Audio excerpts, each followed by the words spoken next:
Hi, guys. Welcome to another Friday night, Something Super Spiritual Live. Look who I have with me, a new guest for us.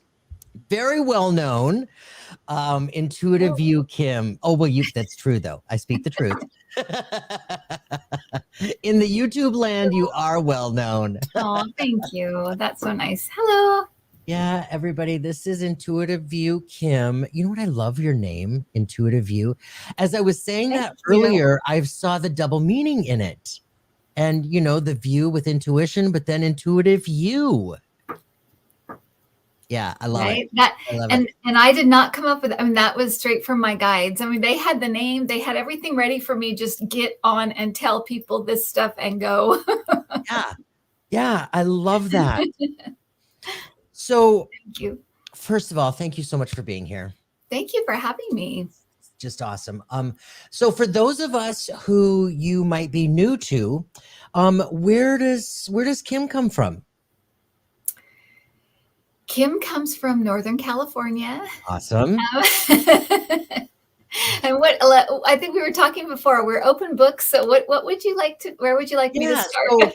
So you're from Northern California. Your spiritual connection. I love the work that you do. I've watched your show on your YouTube channel, Intuitive View, and you've got a really beautiful community over there, and the connection between everybody. I love how all of these communities are kind of cross-pollinated with everybody. It's like everybody's kind of, it's like one big YouTube family, Yeah, It's absolutely. so cool. So with regard to your spiritual connection, like, is this something that you've experienced from childhood, or did this happen later on?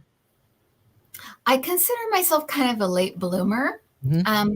I grew up in the Mormon church, so I had a very, I definitely grew up with a lot of dogma, and I always had a connection with what I felt God, Jesus. I always felt very connected that way. I always wanted to be good. I was always very, very sensitive. I was definitely a born empath. I was always told I was too sensitive, and I would pick weird things up. I knew I could read people's emotions and how they were feeling, and I could see kind of underneath the layers. People would say, "Oh, I'm doing great," and I knew stuff was going on. It was just things like that. But after I left the church, I really, and by the way, in 2008, they were very much in the camp of stopping gay marriage. Yes. Up to that point, they really weren't very political. And so I could kind of separate my political, liberal views with my church, and everything was okay.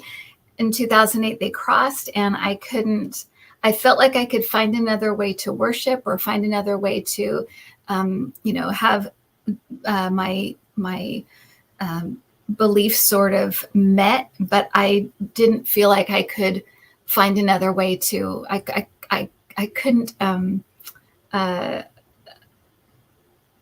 It's just something I couldn't abide by. So I left the church in 2008, and at that point, I started to really seek, what do I believe? What do I really think? And as I started to read, I read tons and tons of books, and listened to things, and listened to podcasts, and just dove in head first. And I started to get messages that as I read, I realized I was getting messages, is what I should say. I didn't see them as that before. I thought it was either my thoughts or lucky guess, or what, you know what I mean? It was like I was kind of confused. And then when I started to realize what was happening, everything clicked. It just clicked in a way that I couldn't explain. And so, and then fast forward to 2017, I guess, and I started getting these very clear messages about the political situation happening, and that people would be there'd be a lot of fear around this. And my guides really pushed me honestly against my will to get on YouTube and tell people get that. Yes. these things so that they would not be afraid, because there was going to be a lot of fear coming in the next little while. So that's what I did. And then the community grew. And like you said, we've kind of met other communities, and then I started to teach, and it really just expanded in a way there's no way I could have ever known. I really didn't. I didn't know what my guides had in mind for me. Yeah. And if had they told me, I would have been like, there's no way I would do that, or there's no way I would even know how to do that, or whatever. So 100%. yeah. I totally get that. Okay. I mean, I had the hit to get in YouTube for a long time. And I mean, my heels were dug in. I was resisting and resisting and resisting, and but it's been amazing. It's been amazing. And the thing is, like, if we would have known what we were looking at, like today, it would have been too much for me to process. And like, yet.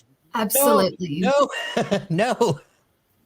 Absolutely. And I think our guides are actually very, very good at knowing what we're ready for, what we're ready to know, what we're ready to hear, and what we're ready for. And they know where the road is, right? But they're just kind of giving us enough to just kind of keep going on it, whatever that means, or it means, whether that means relationships or something like this, or your own spiritual path. I feel like they give you what they believe you can handle, and enough to keep going, because they want us to keep going. That's the point, is they want us to keep going and expanding and going and expanding.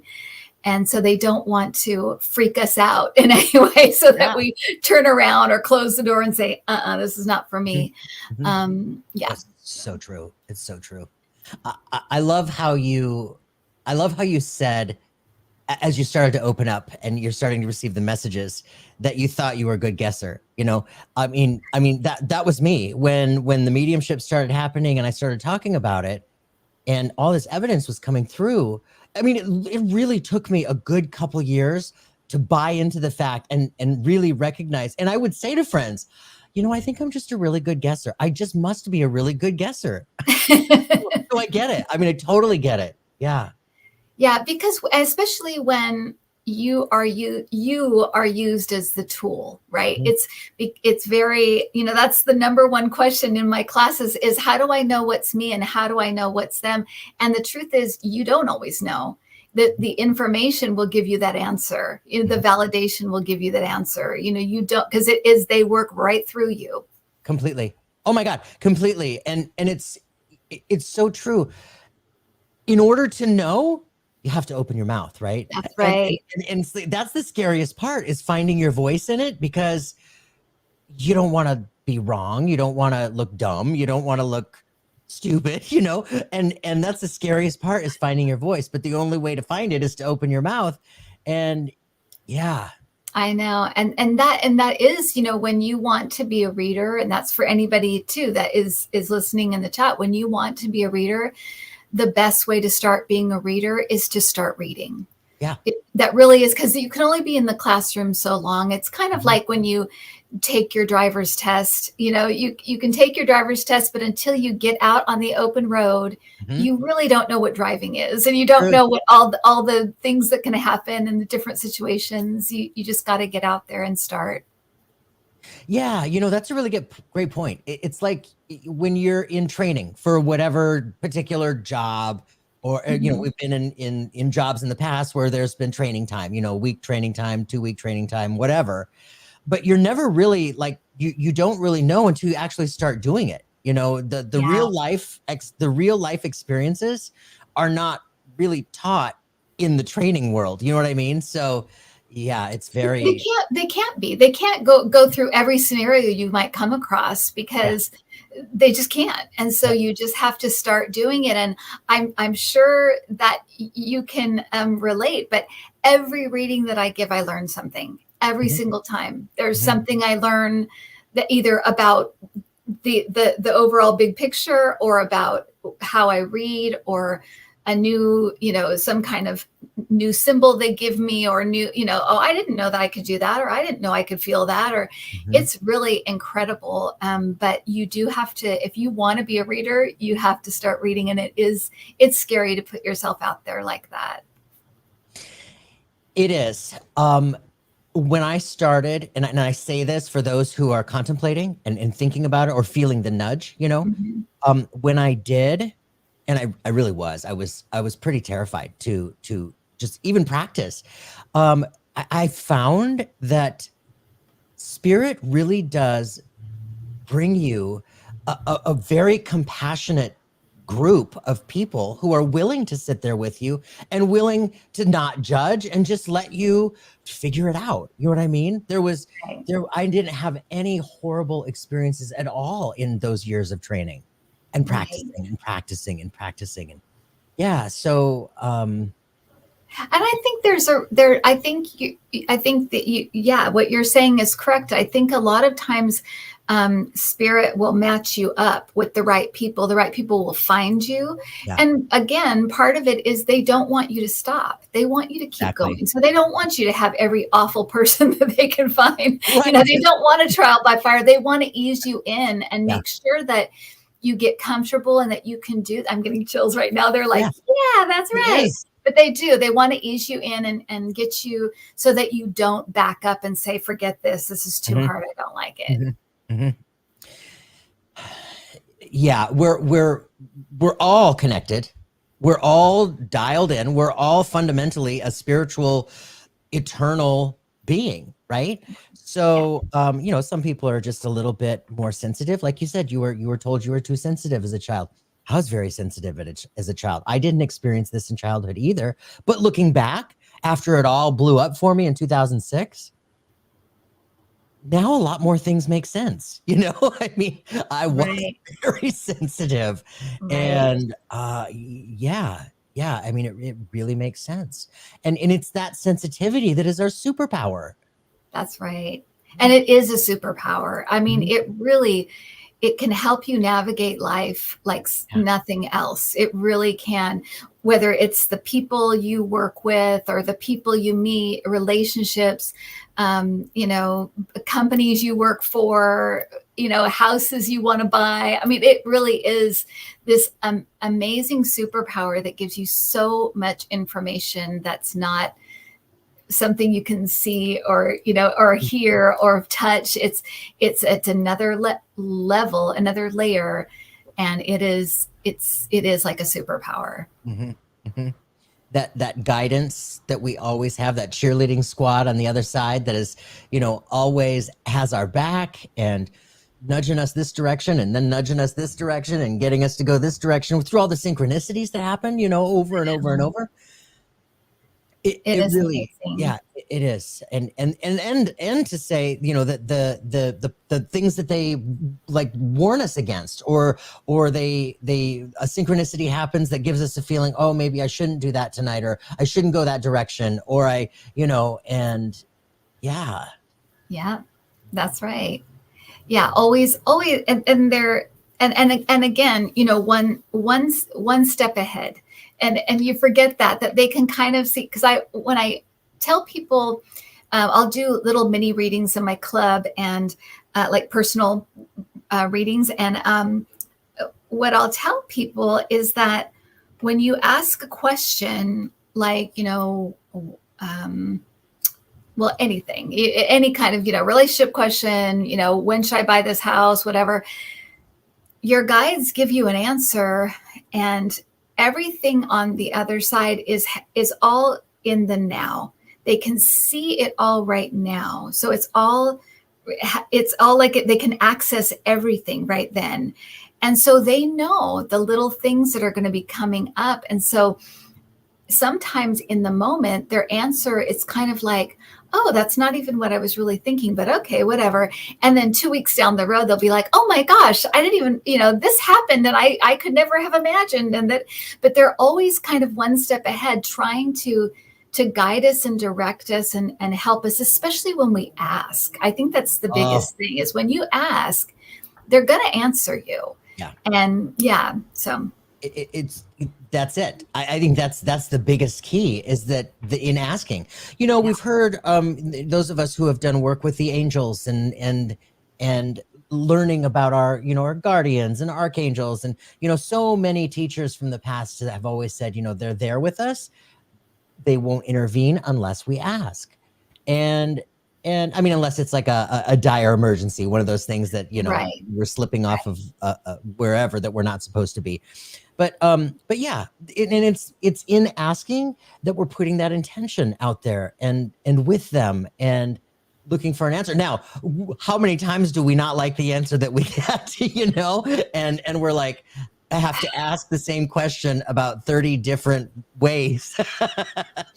Well, that's the thing, and I always, that's a great point, because I always tell people, when you start to ask questions, especially when you use something like a yes or no tool, like the dowsing rods, or like the pendulum or anything, take what you get and leave it. Don't ask again and again and again, because that it kind of it weakens the flow back and forth. If you say, okay, I'm going to ask this question once, thank you, I got it, and then leave it alone, it really does strengthen that trust between you and your team. And then you have that flow back and forth that's just so easy. It becomes just easier and easier. At the beginning, it's hard to do that because we're people, and the only time I use tools is when I'm asking questions for myself or my family, because I know I'm biased. I know I want the best for me. I want the best for my family. So, when we are emotionally invested, it's the hardest. It's the hardest thing to recognize what's coming from spirit versus what's coming from our hopeful, wishful, wanting the best outcome to be space in our heart. Yes. So yeah, that makes. Exactly. Yeah. I mean, we're still human. That's why I always let people know that you're not going to ever find anyone who's 100% correct. I wish you could.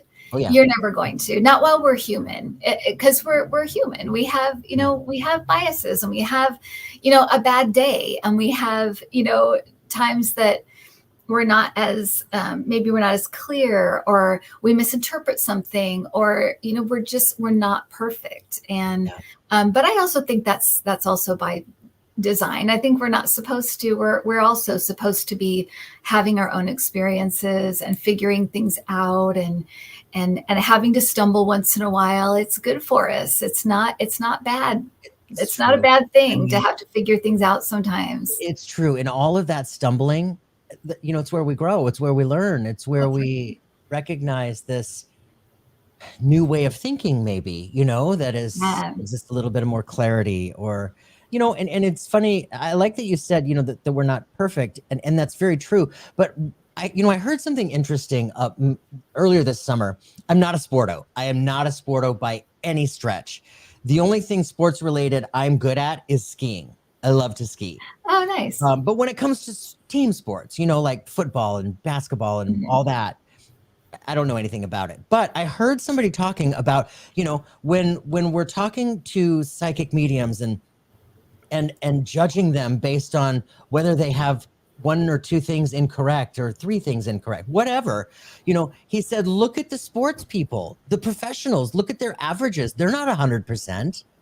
When you look at the averages of, like, batters or basketball players and their shots, you know what I mean? And it's like, that's actually a really good point. I love that analogy. That's a great analogy, because you can be and you can have really refined skills, and you're still a human being. You're still in that, you have to, you're susceptible to human error. And we have to honor the human side of us, right? That's what we're doing here. We're having a human experience, and so we do have to honor that part of us too. Mistakes and all. And that in itself is a huge lesson for us. Yeah. I mean, Absolutely.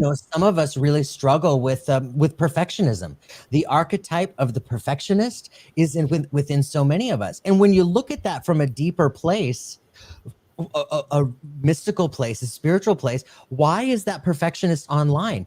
Well, probably as a result from some childhood trauma or childhood wounds that, in that time of life, we needed to, for survival, we needed to, be as perfect as we could, because that's when we were good enough, or that's when we were safe, Right. and then, of course, when we when we bring all of those archetypes from childhood online for survival and safety, in adulthood, they no longer serve us in the way that they did as a child, right? So therein lies another big lesson for us where, okay, I am struggling with the perfectionist. What do I have to learn from it, and how can I grow from it? And Right. again, another big lesson in growth and being human. It really is. And I think that sometimes perfectionism, the roots of it are at wanting to please people, wanting to help them, wanting them to be happy. It comes from, I actually feel like it comes from a good place, but it can get distorted, because I do feel like a lot of people that are kind of are very aware of imperfection in themselves.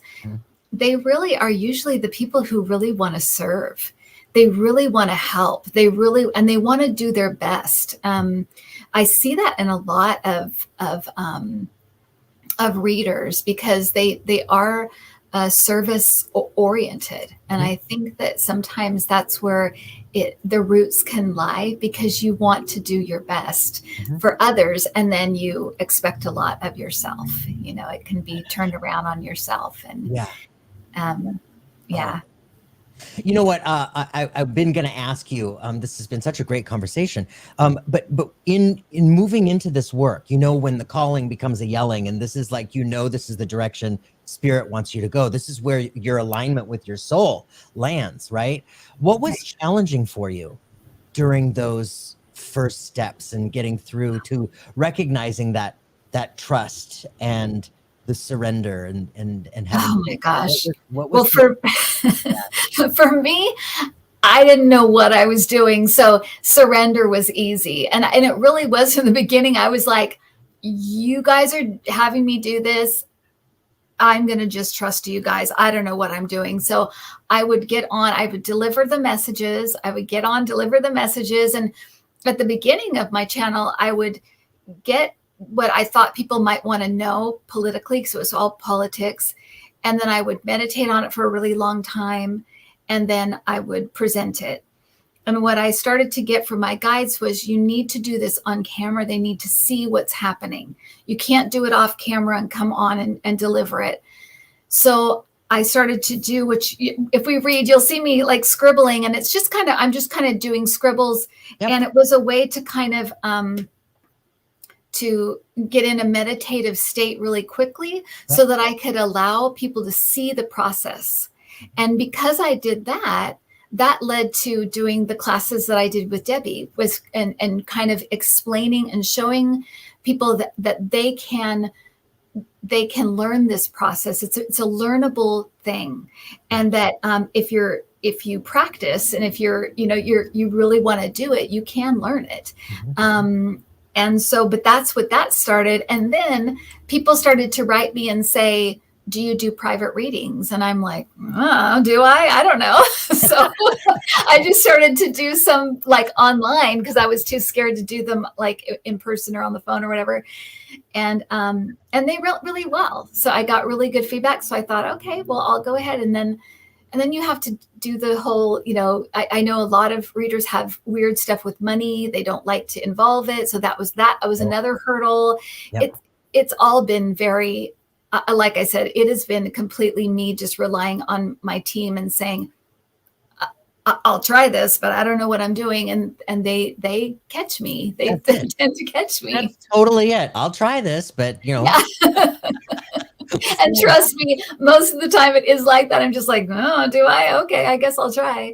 And that's it. And it does. And it also shows too that when you feel kind of like called to something or you get an opportunity, that is telling you something. If you have an opportunity that kind of comes to you, jump in and try it, because you just don't know. Even if you've like, I've never done anything like this before, whether it's something like this or something completely different, try it. That opportunity is coming to you for a reason.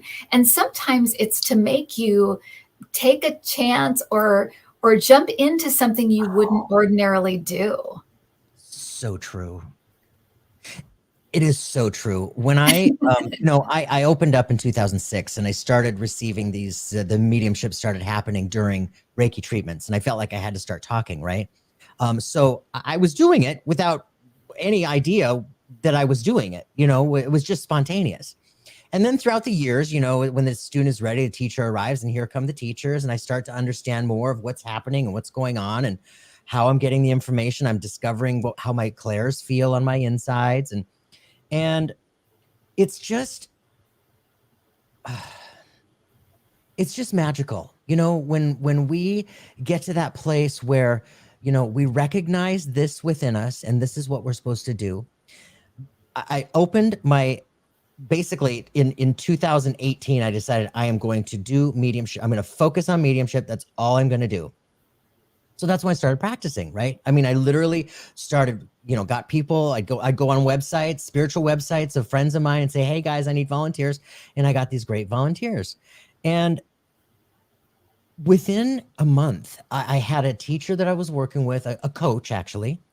And within like 6 weeks of starting to practice, she says, you know what? I have a workshop coming up at the end of May. It's a platform workshop. I think that you're ready. And I had just started practice, like really focusing on mediumship 6 weeks before. And I was like, wait a minute. And then I thought, well, you know what? If she's asking, spirit must be speaking through her. So I'm going to say yes. I mean, let's be honest. I was terrified, but I said yes, and it happened. But it's that, like what you said, there's so many things that can be so scary for us, and we can easily conjure up every reason why it's scary, that, but that's all, that's the ego. That's the little wounded child inside of us that's just trying to protect us, and when we just throw an extra bit of love at that little wounded child and say, you know what, hey, we're okay. I got this. We're okay. And just tell yourself you're going to have a yes here. Anything that comes up, anything that somebody comes at me with and asks me if I'd like to do this or do that, no matter how big, this is my yes year, and make it a challenge. This is my yes year. I love that. I love that. I love that idea. And I think, a lot of people, with, I think it's the same thing when you're talking about, well, anything like this, but also like with manifesting, there really is this, the universe or your team, you kind of have to make a move too. They can't just do everything for you or make everything just come to you. Sometimes you have to make some kind of a move or a gesture to let the universe know, I'm actually ready. I'm really ready. I'm willing to put myself out there. And then they'll meet you halfway.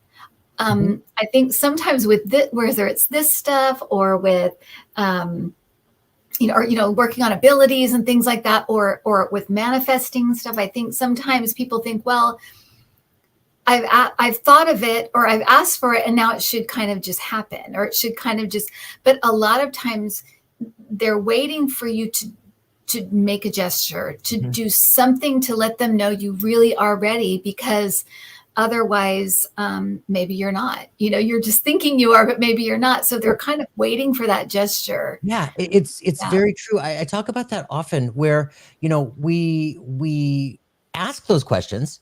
We say, lead me to this, or, show me this and bring this to me.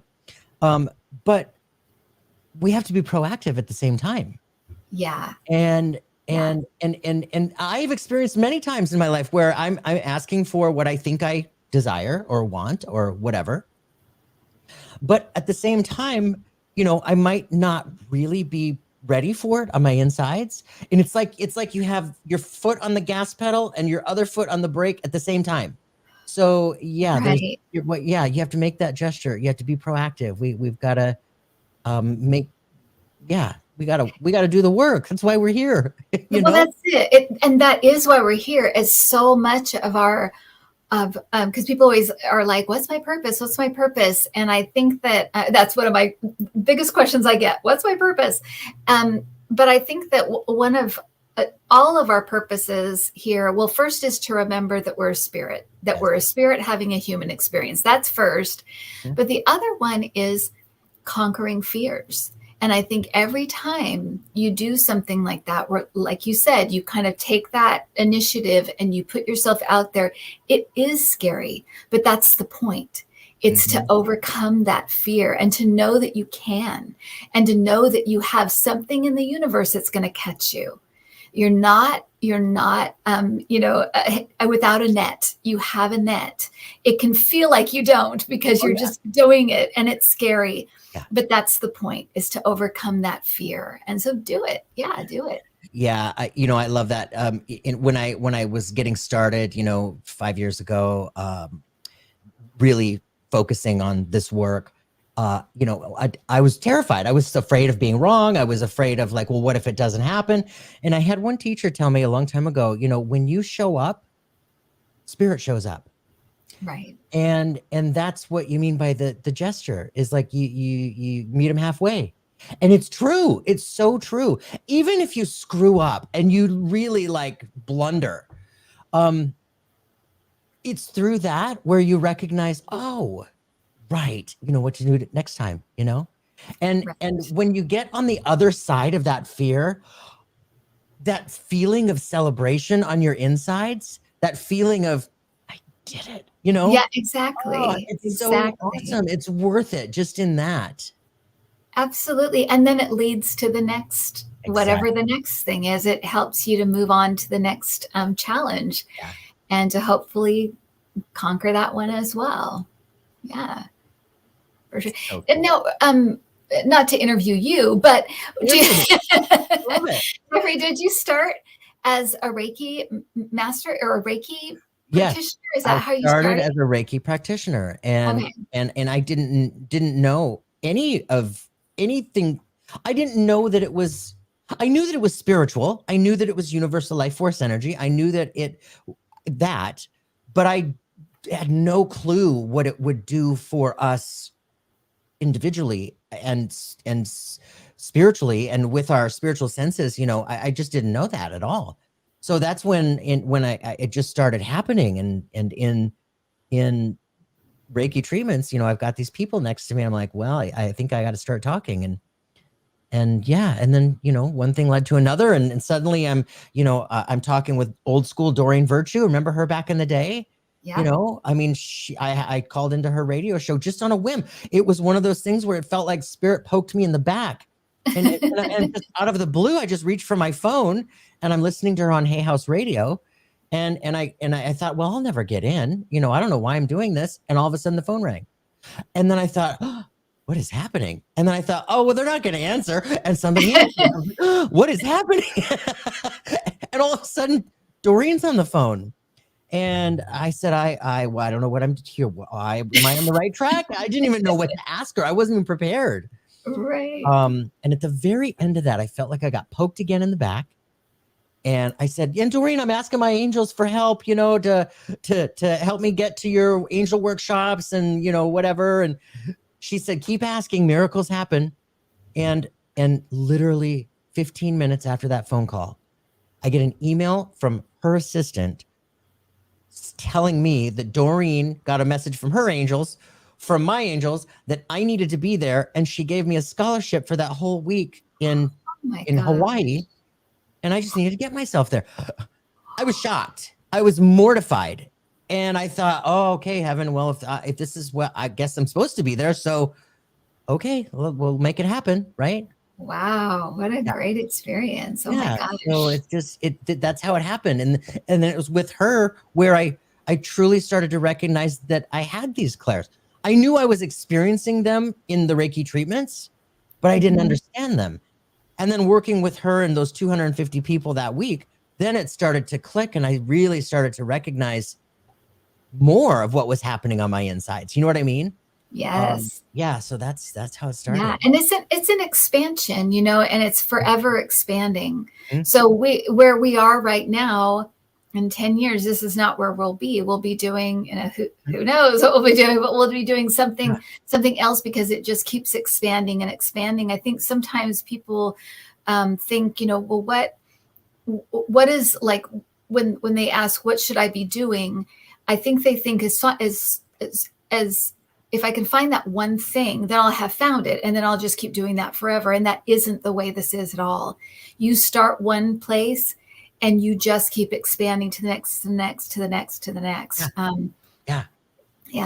And like you said, we're not supposed to know, because, you know, if we know, we're going to be like, I don't think so. You know?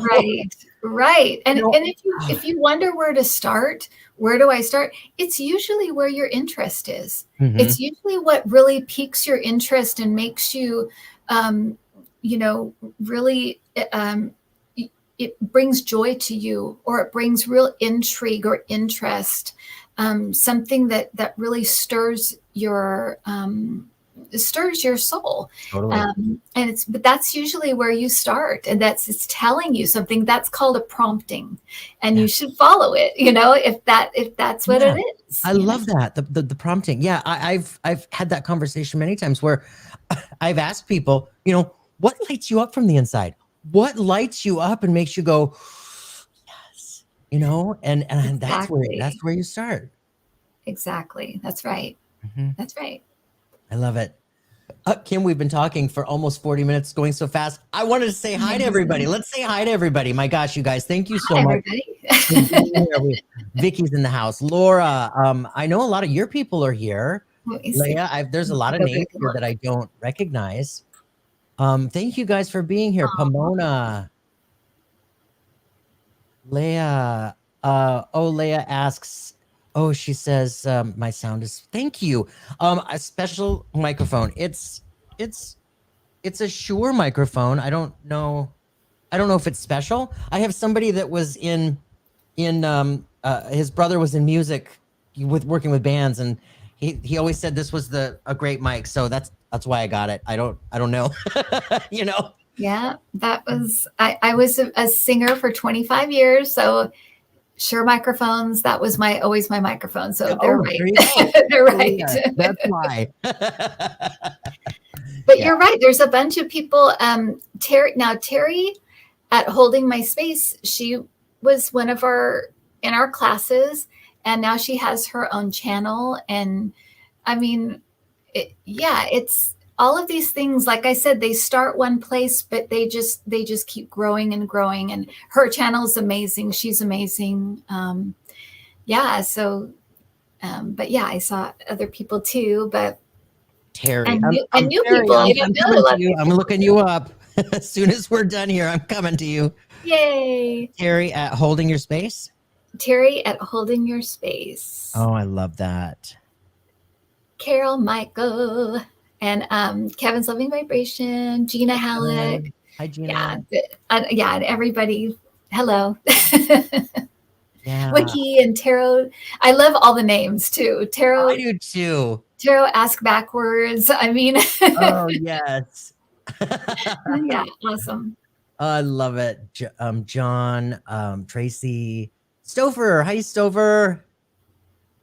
And Wiki. Oh, yeah. Oh, you guys, it's so good to see you all. Patrick. Hey, Patrick. Subi. Oh my gosh, this has been such a great conversation.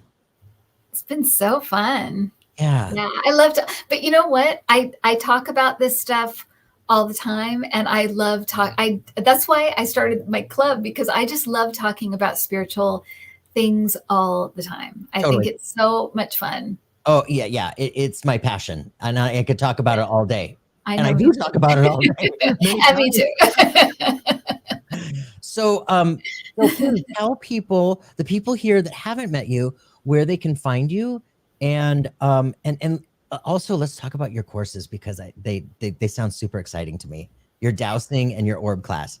Oh gosh. Okay. So yeah, so they can find me at INTUITIVEW. And then I have a website, intuitiveview.com, and that has my classes, that my recorded classes, which are, it's kind of there's a beginner's course, kind of, it's 3 classes, and it's kind of a beginner's course for people that are just trying to, I mean, it literally starts at the very beginning, from finding your meditation practice and going through figuring out what your dominant ability is. Excellent. And then there's an add-on class to that, a 4th class. And then I added in an orb class, which I work with orbs all the time, which I love. I could talk about that forever. Yeah. But on my channel, if you go down and look, there's a bunch of orb videos, and basically I communicate with them. It's spirit energy, and they respond to what I say. I play high five with them. I just have all this kind of communication. They can heal. It's amazing. They're really amazing, but there's a class for that. And then there's a dowsing rods class, which is one of my favorite tools to use. My dowsing rods they're kind of scary, but they're really cool. And then you can also buy my cards. I have cards that look like this. I love cards. I'm probably going to have to get some more cards. Okay. Well, this is they're called Power of Intention cards. And they have a little stand like that for the little cards that come with like a little stand. And then they look like this. They're all black and white pictures. And then all the pictures on the back, they have a corresponding prayer.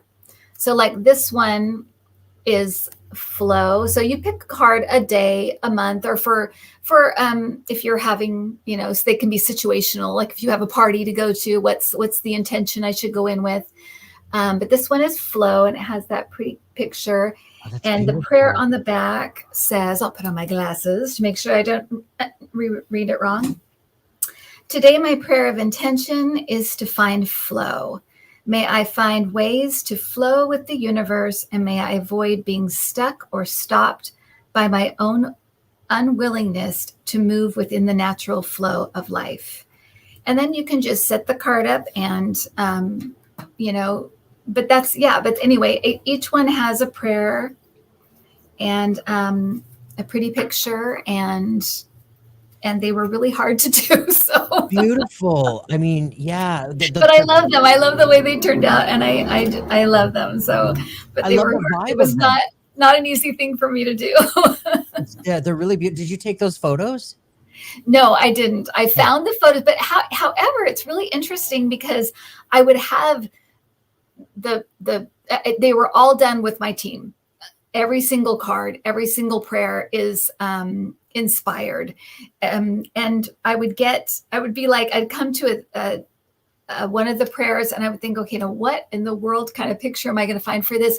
And they would give me an image, and then I would just go looking for the image, and there it would be. So it was a very interesting process. It did take a really long time.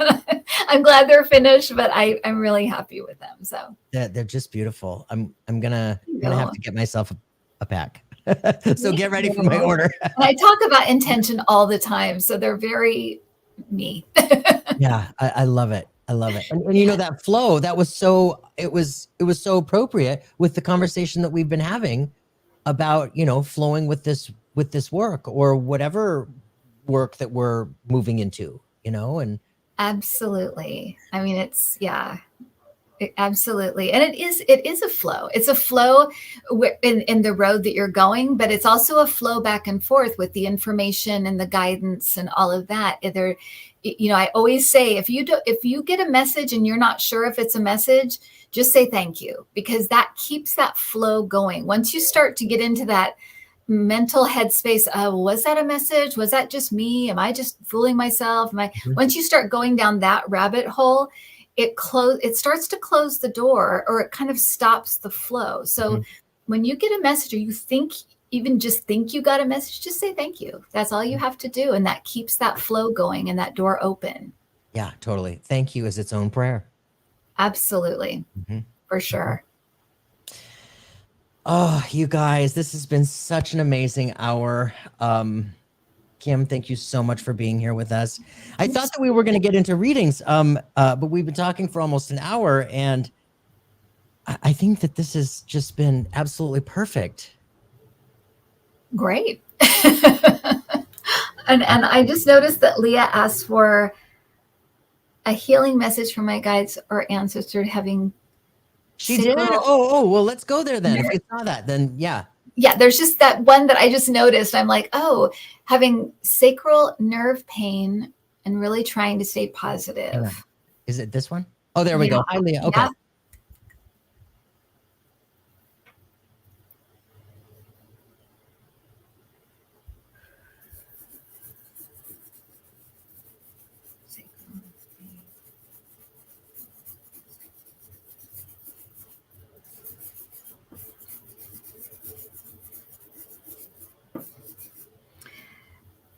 So, Leah, I'm getting that I'm feeling that your guides are telling you to keep this at, to not add layers of pain, to keep this at keep this at, there are several things coming in, so keep this at the physical level, so to not add in like worry or fear or you know, why is this happening, this is unfair, things like that, to try to pull away from that and just focus in on the physical, and to try to go into a lot of times when we have pain, we tend to want to move away from it. And they're saying to move into it, to kind of almost blend with it and ask your body what it needs. So that's what I'm getting. So I'm getting, because a lot of times with pain, you want to, and they're saying, no, you need to go into it and ask what do you need? What do you need? Because I feel like things will come to you, whether it's a hot bath or whatever, things will come to you. What did you get, Jeffrey? Really, that is exactly what I was going to say. I was going to say, ask your body, what does it need? Ask, you know, go in and go deep. And I love how you said, don't run from it. Don't pull away from it. Go into it. Yes, go into it. And really go into it with the intention, with love and acceptance, and be like, you know, okay, it is what it is. And try to stay as positive as you can. And I know that nerve pain, I mean, that's bad. That's hard, right? But here's the thing. You will be given some new messages, some new, almost like new ways to view life, new ways to move forward within this. Like it feels very like almost miraculous to me. Like you'll be like lightning. It just feels like, you know, when you go into that quiet space, allow them to work with you. Ask your healers to come in, touch it. Archangel Raphael works directly with our pains and is the healer of the Archangel group, right? So, you know, hit anybody over there that's a healer that will listen, and they're all healers. Okay. We're healers. So yeah, go into there with a really positive attitude and love. That love vibration is the most healing, highest form of vibration. I love that. Mm-hmm. Love that. It's in the music. Diana had wanted to say she just pulled your cards out of the mailbox while listening to us. Oh, how cool is that? I'm so glad. That is a message. That is. Oh, that's awesome. Well, I hope you enjoy them, Diana. I hope they bring you a lot of happiness, a lot of good messages. Oh, yeah. I can't wait to get them. I'm literally going to get off here and order them for myself. Well, now I just ordered a new batch, so it's going to be a couple of weeks before they come in, but you can order them anytime, and I'll let you know like how long it will be. But I'll totally do that. I hope people like them. Oh, they do. They will. They do. They're fun. Feel it. All right, you guys, thank you so much for joining us on this Friday night. I know there are so many places that we can be, and I just am so honored that you're here with us. And Kim, thank you for being here with me, and thank you. I'd love to do this again with you sometime. Thank you. I would love that. Thanks, Jeffrey, for having me. You guys have a wonderful weekend. Thank you for joining us again on Something Super Spiritual Live, and we'll be seeing you again very soon.